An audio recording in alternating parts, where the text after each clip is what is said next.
Today on Better Book Club, some tips for speaking up at your next book club meeting.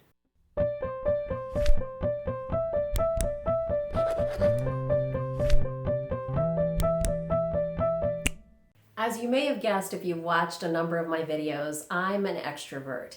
It's easy for me to get up in front of people and talk, whether it's on a YouTube video or in front of my classroom or in any public setting. But a lot of my students and a lot of people I know are much more introverted. And I see when I visit book clubs that there are always a number of people who look as if they might have something to say in the discussion, but who, for whatever reason, never get a chance to share it. If you're one of those people today, I have some tips for you on how to speak up in your next book club meeting. My first suggestion is for you to choose an ally in the group.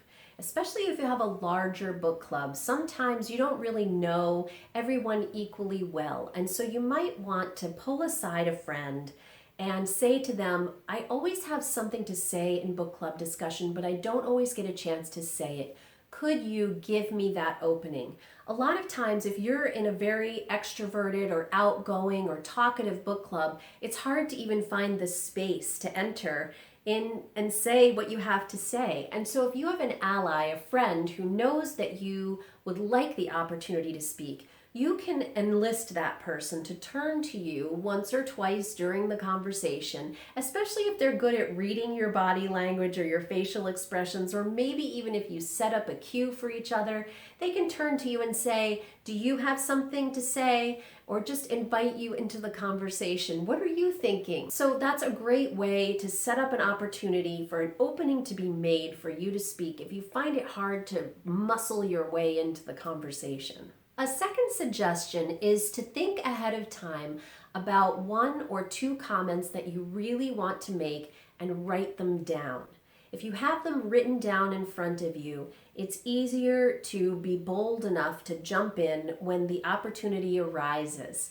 And so you're not thinking on your feet so much, you're not worried about saying it the wrong way. You've thought it out ahead of time and you know exactly what you want to say and how you want to say it. It doesn't mean that you have to literally read from a piece of paper or an index card, but it does mean that you've taken the time to carefully formulate your thoughts, and that's going to give you the confidence to share them when an opening occurs for you to be able to do that. My third suggestion is one that I've actually used myself. So sometimes, even though I'm an extrovert, I'm walking into a slightly uncomfortable situation and I don't feel totally confident. So I'll give myself a little pep talk in advance.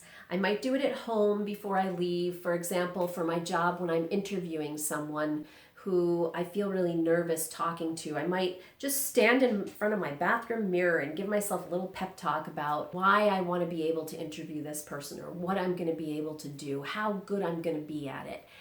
You could even do that in the car, right before you go into somebody's house for a book club meeting, or if you're meeting on Zoom, just kind of give yourself a little talk right before you get on the call and remind yourself why it is that you want to be able to share your comments. And that's going to help you when you get into the situation to be able to get over that hump of actually speaking. You could also make a suggestion to your book club or to the person who runs your book club, depending on how it's organized, about adding an element to your meeting in which towards the end of the conversation, or maybe even at the beginning, going around the circle and asking everyone, do you have something else that you would like to say? There will be people, if you do this at the end, who've already said everything they want to say, but it will formalize the opportunity for every person around the circle to have a chance to jump in and share something that they maybe didn't get to share because of the direction the conversation took or how quickly it moved. As a teacher, I'll admit I sometimes still am surprised when I get a paper from a student who's been very quiet in class,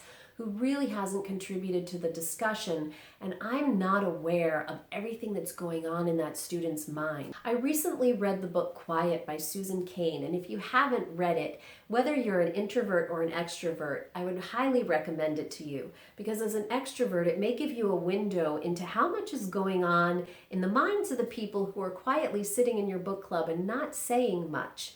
It might help you to realize that you need to make more space for them to step into the conversation.